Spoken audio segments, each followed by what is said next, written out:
မင်္ဂလာပါပရိသတ်ကြီးဒီကနေ့မှာတော့ White Quad ဆိုတဲ့ Hungary drama ကားလေးကိုတင်ဆက်ပေးသွားလိုပါတယ်လီလီကတော့အသက်73နှစ်အရွယ်ကောင်မလေးတစ်ယောက်ဖြစ်ပြီး Hungary နိုင်ငံမှာနေထိုင်ပါတယ်သူမစီမှာဆိုတော့ Hepcam ဆိုတဲ့မျိုးဆက်ခွေးလေးတစ်ကောင်ရှိပါတယ်လီလီရဲ့မိဘတွေကတော့ကွာရှင်းထားကြတာကြောင့်သူမကမိဘနှစ်ပါးစလုံးနဲ့တိတ်အဆင်မပြေပါဘူးသူမနဲ့နီးစပ်မှုရှိတာဆိုလို့သူမရဲ့ခွေးကလေးပဲရှိပါတယ်စကားအစမှာဆိုတော့သူမကခွေးကလေးနဲ့အတူပန်းချံအထဲမှာကစားနေခဲ့ပြီးတော့သူမရဲ့အမေကသူမတို့ကိုကြည့်ပေးနေခဲ့ပါတယ်မိခင်ကအမေရိကန်ကိုပြောင်းနေဖို့စီစဉ်ထားပြီးတော့လီလီကိုသူမရဲ့အဖေဒန်နီယယ်နဲ့အပီးထားခဲ့မှာပဲဖြစ်ပါတယ်ဒန်နီယယ်ကတားတက်ယုံမှာလှုပ်လှုပ်ပြီးတော့လီလီ3နှစ်အရွယ်ကလေးကအခုချိန်ထိတခါမှမတွေ့ရသေးပါဘူးသူ့ရဲ့တိုက်ခန်းကလူတစ်ယောက်ထားဖို့တော့အရန်သေးလို့နေတာကြောင့်ခွေးပါခေါ်လာတဲ့အတွက်အံ့ဩနေရပါတယ်သူကတရိษံတွေကိုလည်းချစ်တတ်သူမဟုတ်ပေမဲ့သမီးကြောင့်လိုက်လျောပေးထားခဲ့ပါတယ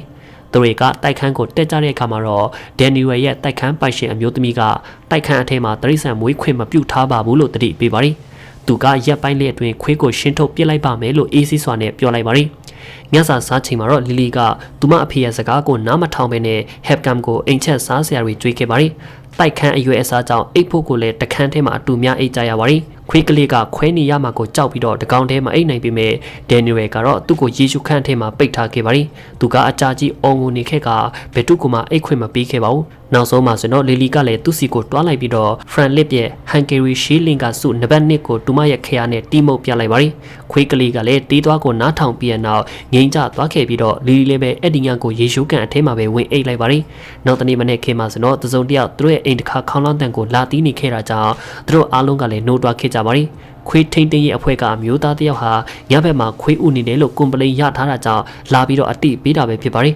အစကတော့ဒန်နီယယ်ကသူတို့ခွေးမွေးထားတဲ့စွာကိုတိုးဝက်ထားဖို့ကြိုးစားပေမဲ့ဒီအမျိုးသားကတိုက်ခန်းအထက်မှာ Hepcam ကိုမြင်သွားခဲ့ပါတယ်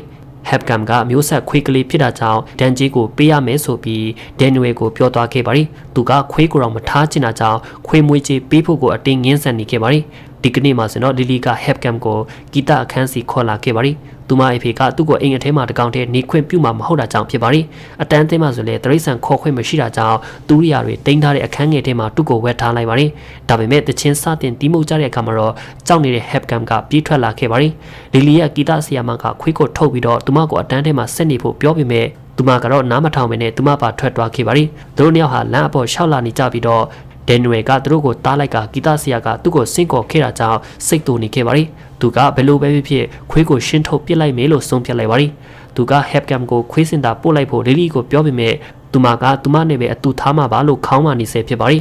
်သူမရဲ့မာကြောနေမှုကိုတီးမခံနိုင်တော့တာကြောင့်ဒန်နီယယ်ကခွေးကိုကားထိပ်ကနေဆွဲထုတ်ထားခဲ့ပါတယ်လီလီကလည်းငိုပြီးတော့ခွေးကလေးကိုပြန်လာဖို့ပြောပေမဲ့ဒန်နီယယ်ကသူမကိုကားအပေါ်အတင်းတွန်းတင်လိုက်ပြီးမောင်းထွက်သွားခဲ့ပါတယ်တနာစရာခွေးကလေးကတော့သူတို့အနောက်ကိုပြေးလိုက်လာခဲ့ပြီးသူ့ရဲ့သခင်ကိုထွက်မသွားစေရှင်ဖြစ်နေခဲ့ပါတယ်ဒါပေမဲ့အချိန်နဲ့မောင်းနေတဲ့ကားအနောက်ကိုသူကအမိမလိုက်နိုင်ခဲ့ပါဘူးနောက်နိုင်အနေငယ်အထိသူမကလီလီကိုလမ်းအပေါ်မှာပဲစောင့်နေခဲ့ပေမဲ့သူမကတော့ပြန်မလာခဲ့ပါဘူးအိမ်မှာဆိုတော့လီလီဟာညလေခေါင်ကြီးနိုးလာခဲ့ပြီးတော့ Hepcam စီသွားဖို့အစင်တစ်ပြင်ပေမဲ့သူမရဲ့အဖေကတွေ့သွားခဲ့ပြီးသူမကိုပြန်အိတ်ခိုင်းခဲ့ပါတယ်Hepcam ကတရားသစင်အောက်မှာတညနေပြီးရနောက်အိယာနိုးထလာခဲ့ပါတယ်သူစားစရာကိုလိုက်ရှာဖွေခဲ့ပြီးလမ်းဘေးမှာတရိษံတေးတကောင်ကိုတွေ့ခဲ့ရပါတယ်စားရင်ကောင်းမလားလို့ချင်းချင်းနေပြီးရနောက်မစားဘူးလို့သာသူကလည်းဆုံးဖြတ်လိုက်ပါတယ်အဲ့ဒီနောက်မှာတော့သူသားတက်ဆိုင်တဆိုင်ကိုရောက်လာခဲ့ပြီးတော့အသားတွေကိုမဲမဲမော်ကြည့်နေရှာပါတယ်ခွေးဖြူလေးတကောင်ကိုတူရုတ်တရက်တတိထားမိလိုက်ပြီးတော့အနောက်ကနေလိုက်သွားခဲ့ကဆိုင်အနောက်ထဲကိုရောက်လာခဲ့ပါတယ်လမ်းဘေးခွေးပေါင်းများစွာကအသားအကျွင်းကြံတွေကိုစားနေကြပေမဲ့ Hepcam ကလည်းစားဖို့ကြိုးစားတဲ့အခါမှာတော့သူ့ကိုဟောင်ခဲ့ကြပါတယ်ဒီအတန်တွေကတားတက်သမားကိုဆွဲဆောင်မိလိုက်ပြီးတော့အဲ့ဒီလူကသူတို့ကိုမောင်းထုတ်ခဲ့ကြပါတယ်ရိုးစင်းနဲ့ Hepcam တကောင်ကတော့အဲ့ဒီမှာဆက်နေခဲ့ပြီးတားတက်သမားကိုပူရောရထွက်သွားစီခဲ့ပါတယ်သူကဓာတ်တလက်နဲ့တနာစရာခွေးကလေးကိုရံပြူတော့မဲ့အချိန်မှာခွေးဖြူကလေးကအချိန်မီအာယုံပြောင်းပေးလိုက်ပါတယ်ဒါကိုအခွင့်ကောင်းယူလျက်ခွေးနှစ်ကောင်လုံးကပြေးသွားကြကအဲ့ဒီဝန်းကျင်ကလမ်းဘေးခွေးတွေအားလုံးစုဝေးရေတောက်နေကြတဲ့ရေအိုင်တစ်ခုကိုရောက်လာခဲ့ကြပါတယ်ဒါပေမဲ့မကြခင်တရိษံထိန်းချုပ်ရဲ့အဖွဲ့ကဝန်ထမ်းတွေရောက်လာခဲ့ကြကသူတို့ကိုဖမ်းပြီးတော့လောင်အင်ရွေအထဲထည့်သွားခဲ့ကြပါတယ် Hepcam နဲ့သူ့ရဲ့တငယ်ချင်းတို့ကတော့ဝန်ထမ်းတွေပြေးလိုက်နေရင်ကထွက်ပြေးလာကြပါတယ်သူလမ်းကြိုလမ်းကြားတွေအထက်ပြေးလွှားနေခဲ့ရပြီးတော့နောက်ဆုံးမှာဆိုတော့အိမ်ရမယ့်အမျိုးသားတစ်ယောက်ကကဲထားပြီးခဲ့ပါတယ်အလုတ်သမားတွေပြန်သွားကြပြီးနောက်အမျိုးသားကသူ့ရဲ့လေဘင်းမှာကျိုးကျိုးကိုအတင်းရှိထားပြီးခဲ့ကသူ့ရဲ့တရိษံလေးအဖြစ်မွေးယူထားလိုက်ပါတယ်ဒီအချိန်မှာဒန်နီယယ်ကလီလီကိုတူမရဲ့ဂီတတင်တန်းစီပြန်ပို့ပေးပြီးတော့မနိကကိစ္စအတွက်ဆရာကိုတောင်းပန်ခိုင်းပါတယ် အတန်းပြန်အောင်မနေ့ကသူတို့ခွေးကိုထားခဲ့တဲ့လမ်းအထက်ကိုတူမကပြန်သွားကြည့်ခဲ့ပါတယ်အနီးအနားပတ်ဝန်းကျင်တွေကိုတူမလိုက်ရှာဖွေကြည့်ခဲ့ပေမဲ့အရှိနီးတာဖြစ်ခဲ့ရပါတယ်တူမတတ်နိုင်သမျှနေရာတိုင်းကိုလည်းခွေးပြောက်ကျင်ညာတွေကိုလိုက်ကတ်ခဲ့ပါတယ်အဲ့ဒီညမှာအေယာမဲအမျိုးသားကအယောင်ဝဲသမားတယောက်စီ Hepcam ကိုတွားရောက်လိုက်ပါတယ်သူ့ကိုတခြားခွေးရနဲ့အတူဆိုင်တဆိုင်အနောက်ထဲမှာကျိုးရှိထားလိုက်ပါတယ်။နောက်တနေ့မနေ့မှာဆိုတော့စာဘိုးဆိုတဲ့ဖောက်တေတယောက်ကခွေးတိုက်ပြိုင်ပွဲအတွက်ခွေးတစ်ကောင်ကိုဝယ်ဖို့လာကြည့်ပါတယ်။ Hepcam ကချစ်စနုနဲ့မွေးတဲ့အိမ်မွေးခွေးတစ်ကောင်ဖြစ်တာကြောင့်တိုက်ခိုက်ရေးမှာမတော်နိုင်ဘူးလို့အယောင်ဝယ်သမားကရှင်းပြပါတယ်။ဒါပေမဲ့စာဘိုးကတော့သူ့ကိုပဲဝယ်တွားခဲ့ပါတယ်။ Hepcam ကိုအိတ်ဆေးတိုက်လိုက်ပြီးချက်ချင်းအိပ်ပျော်သွားစေခဲ့ပါတယ်။စာဘိုကသူ့ကိုသူ့ရဲ့အိမ်ခေါ်သွားခဲ့ပြီးတော့ပရိုတင်းအမုတ်ကိုဖျော်ကြွေးပါတယ်။စာဘိုဟာသူ့ကိုပုံမှန်လေးရိုက်တာကြောင့်သူပို့ပြီးရန်လိုလာခဲ့ပါတယ်။သူကအချိန်အတော်များများမှာစာလောင်နေရပြီးတော့တနေ့ကုန်လုံးလဲလောင်အင်အထဲမှာအခက်ခံထားခဲ့ရပါတယ်။စာဘိုကသူ့ကိုလေ့ကျင့်ပေးတဲ့အချိန်မှသာလောင်အင်အထဲကနေထွက်ခွင့်ပြုပါတယ်။သူပြောတဲ့အတိုင်းမလုပ်ဘူးဆိုရင်တော့လူမဆန်အောင်အရိုက်ခံရပါတယ်။ခွေးလေးရဲ့ဘဝကတော့အဆိုးဆုံးအနေအထားကိုပြောင်းလဲသွားခဲ့ပါတယ်။စာဘိုရဲ့လေ့ကျင့်ရဲ့နီးစနစ်တွေကတနည်းတခြားပုံမပြင်းထန်လာပါတယ်။ Hepcam ကအရင်ကလိုတိမ်မွေးတဲ့ခွေးတစ်ကောင်မဟုတ်တော့ဘဲနဲ့နောက်ဆုံးမှဆိုတော့အလွန်တော်ရကြီးလာခဲ့ပြီးတိုက်ပွဲဝင်ဖို့အဆင်သင့်ဖြစ်နေသူဖြစ်လာခဲ့ပါတယ်။ဒီအချိန်မှာလီလီကတော့သူ့ကိုဆက်ရှာနေစေဖြစ်ပါတယ်။သူမကခွေးစင်တာတစ်ခုကိုတွားပြီးတော့ပိုင်ရှင်ကို Hepcam အကြောင်းမေးကြည့်ခဲ့ပါတယ်။ပိုင်ရှင်ကသူ့ကိုကားတိုက်သွားတာဒါမှမဟုတ်လမ်းဘေးမှာအချင်းချင်းတပ်ပုတ်ကြရင်နဲ့တီသွားလောက်ပြီးလို့သူမကိုပြောပါတယ်။စင်တာအပြင်ဖက်မှာရက်ထားတဲ့သူမစပိန်ကိုတခိုးခိုးသွားတဲ့အခါမှာတော့သူမရဲ့တနိတာကပူဆိုးသွားခဲ့ရပါတယ်။အဲ့ဒီညမှာဆိုတော့ Hepcam ကိုတခင်ကတိုက်ခိုက်ရေးကွင်းစီခေါ်လာပါတယ်။ပြိုင်ပွဲစီးကန်းတွေကလည်းရိုးရှင်းလာပါတယ်။ခွေးတစ်ကောင်နိုင်ရင်တော့ကျန်တဲ့တစ်ကောင်ကတီးပေးရမှာဖြစ်ပါတယ်။လူတွေကသူတို့ကိုလောင်းကြပြီးတော့ပိုက်ဆံတွေအများကြီးရကြပါတယ်။စာဘိုက Hepcam ကိုတွင်းလာတဲ့အခါမှာတော့လူတိုင်းကလည်းသူ့ရှုံးလိမ့်မယ်လို့ယူဆထားပါတယ်။သူတို့ကပိုကောင်းလုံနိုင်ပါသေးတယ်လို့တော့စာဘိုကိုပြောကြပေမဲ့စာဘိုကတော့သူ့ရဲ့လေ့ကျင့်မှုတွေအတွက်ပြောင်းကြည့်မှုရှိနေခဲ့ပါတယ်။ Hepcam နဲ့ Rottweiler ခွေးကြီးတို့အကြားတိုက်ပွဲကစတင်ပါတယ်။ရက်ဆက်ကြမ်းကြုတ်စွာတပ်ပုတ်ကြပြီးနောက်နှကောင်စလုံးတွေးထွက်တရွေနဲ့ဒဏ်ရာတွေရကြပါတယ်။ဒါပေမဲ့နောက်ဆုံးမှာတော့ Hepcam ကသူ့ရဲ့ပြိုင်ဖက်ကိုကောင်းကောင်းကြီးချုံနိုင်လိုက်ပြီးတော့ပြိုင်ပွဲကိုအနိုင်ရသွားခဲ့ပါတယ်။သူ့ရဲ့စောင်းရည်တွေကိုတဘောကြပြီးတော့သူ့ကိုဝဲချင်ကြတာကြောင့်ခွေးအယောင်အဝယ်ဓမ္မတယောက်ကစာဘိုစီကိုရှိခဲ့ပါတယ်။စာဘိုကငင်းတဲ့အခါမှာတော့သူတို့နှစ်ယောက်ကလည်းကတောက်ကစားဖြစ်ခဲ့ကြပါတယ်။ဒီအချိန်မှာပဲမီးပြတ်သွားခဲ့ပြီးတော့ Hepcam ကအခွင့်ကောင်းကိုအတုံးချလျက်ထွက်ပြေးသွားခဲ့ပါတယ်။သူကခွေးအယောင်ဝယ်ဓမ္မတွေရန်ကနေဝေးနေသမျှဝေးရောက်စီဖို့တညလုံးပြေးနေခဲ့ပါတယ်။လီလီကတော့စပိန်ခိုးခံရပြီးနောက်အိမ်ကိုပြေးပြန်လာနေခဲ့ရပါတယ်။လမ်းမှာဆိုတော့ပီတာဆိုတဲ့ဂီတအတန်ကတင်ငယ်ချင်းတယောက်နဲ့တူမဆုံဖြစ်လိုက်ပါတယ်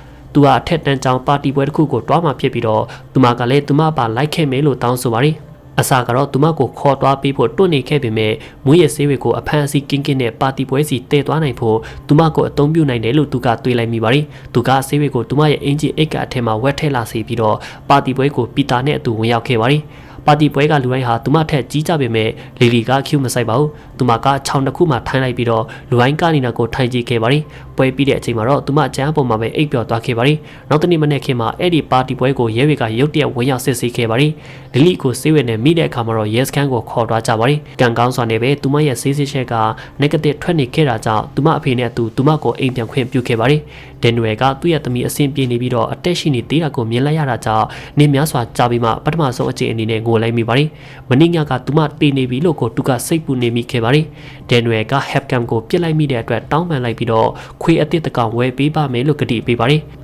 လီလီကလည်းသူမအဖေကိုခွတ်လွတ်ပေးလိုက်ပြီးတော့တာအဖနှစ်ယောက်ပြန်လဲတင့်မြတ်သွားကြကနောက်ဆုံးမှာတော့ပျော်ရွှင်စွာနဲ့အိမ်ကိုပြန်လာကြပါတယ်။တစ်ဖက်မှာဆိုတော့ Hepcam ကရိုင်းကိုပြန်သွားလိုက်ပြီးတော့သူ့ရဲ့တငယ်ချင်းခွေးဖြူလေးနဲ့ပြန်တွေးဆုံပါတယ်။သူတို့နောက်ကောင်ကမြစ်ဘေးမှာအတူကစားနေကြစဉ်ဒရိဆန်ထိန်တရေကလူတွေရောက်လာပြန်ပြီးတော့သူတို့ကိုခေါ်သွားကစန်တာတစ်ခုမှထားပါတယ်။ Hepcam ကပြိုင်ပွဲကြောင့်ဒဏ်ရာတွေရထားခဲ့ပြီးစေကူတာမှုခံယူရပါတယ်။သူ့ကိုတခြားသောလမ်းဘေးခွေးရာရှိနဲ့အတူလောင်အိမ်တစ်လုံးမှာထည့်ထားပြီးတော့အစာကျွေးထားပါတယ်။ခွေးအများစုကအစာကိုအငမ်းမရစားနေကြပေမဲ့သူကတော့ကြည့်တော့မကြည့်ပါဘူး။နောက်တနေ့မှာလူတွေကခွေးမွေးစားဖို့အတွက်စန်တာကိုလာကြပြီးစိတ်ကြိုက်ရွေးကြပါတယ်။ကောင်မလေးတယောက်က Hepcam ကိုတဘောချနေပုံပေါ်ပေမဲ့သူကတော့သူမကိုဟောင်းပြီးတော့ဝန်ထမ်းကိုရန်လိုနေခဲ့ပါတယ်။ပိုင်ရှင်ကသူ့ကိုအပြင်ထုတ်ထားဖို့ပြောလိုက်ပါတယ်။တနေရာကပွဲမှာဆိုတော့လီလီဟာသူမရဲ့တီးဝိုင်းနဲ့အတူခရမုတ်ဖျော်ဖြေနေခဲ့ပါတယ်။ဒန်နွယ်ကလည်းသူ့ရဲ့သမီးလေးကိုအားပေးဖို့ပရိသတ်တွေအကြားမှာရောက်လာပါတယ်။ Hepcam ကိုတော့တခြားခွေးတွေအများကြီးနဲ့ရောထားဖို့ခေါ်လာစဉ်သူ့ကိုခေါ်လာတဲ့ဝန်ထမ်းကိုတိုက်ခိုက်ပါတယ်။သူကအလွန်ရန်လိုလာပြီးတော့အဲ့ဒီအမျိုးသားရဲ့လေပင်ကိုကိုက်ကနောက်ဆုံးမှာတီးဆုံးသွားစေခဲ့ပါတယ်။တခြားခွေးတွေကလည်းသူ့ရဲ့ဦးဆောင်မှုအနောက်ကိုလိုက်ပါလာကြပြီးတော့လောင်အိမ်အထက်ကနေထိုးထွက်လာကြပါတယ်။ Hepcam ကသူတို့ကိုလွတ်ပေးခဲ့သူဖြစ်တာကြောင့်သူ့ကိုအဖွဲ့ခေါင်းဆောင်အဖြစ်သတ်မှတ်ထားကြပါတယ်။ စန်တာပိုင်ရှင်ကသူ့ကိုတားဖို့စူးစမ်းပေမဲ့သူမကိုတွန်းဖယ်ပြီးတော့တခြားခွေးတွေနဲ့အတူထွက်ပြေးသွားခဲ့ပါတယ်။သူတို့အားလုံးကလည်းမြို့အထက်လမ်းမတွေအပေါ်မှာပြေးထွက်လာကြပြီးတော့ပတ်လည်မှာဗျံပတာတွေဖြစ်လာကြပါတယ်။ခွေးတွေကလမ်းမှာမြင်မြင်သမျှကိုလိုက်လံတိုက်ခိုက်ကြတာကြောင့်လူတွေကလည်းအသက်ဘေးကကင်းစီဖို့အတွက်ပြေးလွှားကြရပါတယ်။နောက်ဆုံးမှာခွေးတွေကလီလီဖြောပြနေတဲ့ပွဲကိုရောက်လာကြပါတယ်။သူတို့ကအဖက်ဖက်ကနေပွဲကိုဝိုင်းထားကြပြီးတော့ပရိသတ်တွေကလည်းဆက်ရုံအတွင်းမှာဘေးကင်းစေဖို့အတွက်သူတို့ဘာသာအကာအကွယ်ပြုထားကြရပါတယ်။လူဝိုင်းကအထိတ်တလန့်ဖြစ်လာတာကြောင့်ဖြောပြရေးကလည်းရက်သွားရပါတယ်။လီလီယာဟက်ကန်လည်းပါလိမ့်မယ်လို့ခန့်စားမိပြီးတော့ပီတာကတားနေခဲ့ပြီးမြဲအပြင်ကိုပြေးထွက်လာခဲ့ပါတယ်။တမျိုးလုံးကိုလော့ရောင်းချထားခဲ့တာကြောင့်ဒဇိန်တယောက်ကလီလီနဲ့ပီတာကိုအောက်ထပ်မစင်းဖို့ပြောပေမဲ့သူတို့ကတော့နားမထောင်ပါဘူး။နောက်ဆုံးမှလီလီကရှင်းလင်းနေတဲ့လမ်းမပေါ်ကိုစပိန်နင်းလာပြီးတော့ဖြူဖျဲဝေကိုတူမသားနိုင်လိမ့်မယ်လို့ယုံကြည်လျက်ဟက်ကန်ကိုရှာတွေ့ရန်ကြိုးစားပါတယ်။မကြခင်ခွေးအုပ်ကြီးတအုပ်ကတူမအနောက်ကနေပြေးတက်လာကြပါတယ်။သူမလမ်းအပေါ်လဲကျသွားပေမဲ့ခွေးတွေကတော့မစ်ရှင်ရှိနေတယ်လို့မျိုးနဲ့သူမကိုလေးလူရှုသွားခဲ့ပါတယ်။တကယ်တော့ Hepcam ကအတိတ်မှာသူ့ကိုအနာတရားပြုတ်ခဲ့တဲ့လူတွေစီကိုသူတို့ကိုခေါ်သွားနေတာပဲဖြစ်ပါတယ်ပထမဆုံးအနေနဲ့စာဘုတ်ကိုရှာပြီးတော့သူ့စီကိုရှီကတ်သွားပါတယ်မကြခင်သူ့ခွေးအုပ်ကြီးရောက်လာခဲ့ပြီးတော့စာဘုတ်ကိုဝိုင်းတိုက်ခိုက်ကြကတွေးတရေရဲနဲ့ခန္ဓာကိုယ်ကြီးကိုထားပစ်ခဲ့ပါတယ်လီလီအဲ့ဒီနေရာကိုရောက်တဲ့အခါမှာတော့သူတို့ကထွက်သွားနေကြပါပြီရဲတယောက်ကဓမ္မကိုတွေ့သွားပြီးတော့ကားအထဲတွင်ပါတယ်ဒါပေမဲ့သူမကလွတ်လာခဲ့ပြီးတော့စပိန်နဲ့ပြန်က Hepcam ကိုထပ်ရှာပါတယ်သူမအသားဆိုင်ဒီဇိုင်းကိုရောက်လာပြီးတော့တားတတ်သမားကျမ်းပေါ်မှာတင်နေတာကိုတွေ့လဲရပါတယ်အဲ့ဒီတားတတ်သမားကအရှိမ Hepcam ကိုစူးစမ်းခဲ့ဖို့သူပဲဖြစ်ပါတယ်သူမကသူမအဖေဒန်နီယယ်ကိုဖုန်းဆက်ပြီးတော့ဘာရီပဲဖြစ်နေအပြင်ထွက်မလာဖို့အတိပေးပါတယ်ဖခင်ကတော့သူမရဲ့လုံခြုံဘေးကင်းရဲ့အတွက်စိတ်ပူနေရှာပါတယ်တနေရာမှာဆိုတော့ရဲတစ်ဖွဲ့ကခွေးတွေကိုတနတ်နဲ့ပြက်ပြီးအတော်များများကိုတတ်ပြစ်လိုက်ပါတယ်ဒါပေမဲ့ကြံခွေးအုပ်စုကတော့ဦးတီယာကိုဆက်သွားနေကြဆဲပဲဖြစ်ပါတယ်ခွေးအုပ်က Hepcam ကိုစေးကွက်အထဲမှာရောင်းခဲ့တဲ့ခွေးအယောင်းဝယ်ဓမားစီသွားပြီးတော့တတ်ပြစ်လိုက်ပါတယ်နောက်ဆုံးပြစ်မှတ်ကတော့ဒန်နီယယ်ပဲကြံခဲ့ပါတယ်လီလီကသူမအိမ်ကိုပြန်လာပြီးတော့တိုက်ခန်းပိုင်ရှင်အမျိုးသမီးတည်နေတာကိုတွေ့လဲရပါတယ်သူမကတုံးလုံးသွားခဲ့ပြီးတော့သူမတိုက်ခန်းကိုတက်ပြေးကနောက်ဆုံးတော့ Hepcam ဘာလို့ဖို့စူးစမ်းနေတာလဲဆိုတာကိုသဘောပေါက်သွားခဲ့ပါတယ်သူမအဖေအသက်ကလည်းအန်ဒီရရှိနေပြီးဆိုတာကိုတိလိုက်တဲ့စိတ်ုံကိုသူမကပြန်လာခဲ့ပါတယ်ဒန်နွယ်ကသူမဘေးကင်းနေတာကိုမြင်လိုက်ပြီးတော့စိတ်အေးသွားခဲ့ပါတယ်။ဒါပေမဲ့မကြခင်လီလီစီကို Hepcam ကရှီကတ်လာခဲ့ပြီးတော့သူကြုံတွေ့ခဲ့တဲ့အရာရာကြောင့်သူမကိုမိသွားခဲ့ပုံပေါ်နေပါတယ်။သူလီလီကိုဦးလိုက်တဲ့အချိန်မှာတော့သူ့ရဲ့တပ်ဖွဲ့ကြီးကရောက်လာကြပါတယ်။ဒရိုကသူမကိုတိုက်ခိုက်တော့မဲ့အချိန်မှာဒန်နွယ်ကမီးပြင်းမှုတ်တဲ့မီးခွက်တစ်ခွက်နဲ့ထွက်လာခဲ့ပြီးတော့ခွေးတွေကိုအာယုံပြောင်းကသမီးဖြစ်သူကိုကယ်လိုက်ပါတယ်။ခွေးတွေကလုံးဝကိုမငြိမ်ကြသေးတဲ့အခါမှာတော့လီလီကခရနဲ့ဟမ်ဂေရီရှေးလင်ကာစုနဘတ်နစ်ကိုတီးမှုတ်လိုက်ပါတယ်။တီးသွားတန်စင်ကြောင့်နောက်ဆုံးပါစတော့ Hepcam ကသူမကိုမမ်းမိသွားခဲ့ပါတယ်။သူကငိမ့်ကျသွားပြီးတော့ကျန်တဲ့ခွေးတွေကလည်းသူ့ရဲ့အတိုင်းပဲဖြစ်နေခဲ့ပါတယ်။သူတို့အားလုံးကလမ်းမပေါ်မှာဝတ်ပြီးတော့သူမရဲ့တန်စင်ကိုနားထောင်ကြပါတယ်။ဒန်နွယ်ကလည်းအံ့အားသင့်နေရပြီးတော့ခရကဒီလိုနေရာမှာအတုံးဝင်နေတာကြောင့်စိတ်ပြေသွားခဲ့ရပါတယ်။လီလီလေးဘေးမတင်တာကြောင့်လေသူကစိတ်အေးနေရပါတယ်။နောက်ဆုံးမှာဆိုတော့သူမကပါခွေးတွေအားလုံးနဲ့အတူလမ်းမအပေါ်မှာမောင်းလိုက်ပါတယ်ဒန်နွယ်လေးကလည်းသူ့ရဲ့သမီးဘေးမှာအတူလာလဲနေတဲ့အချိန်မှာစက်ကားလေးကအဆုံးသတ်သွားခဲ့ပါတယ်ကြည့်ရှုပေးကြပရိသတ်များအားလုံးကျေးဇူးအထူးတင်ရှိပါခင်ဗျာ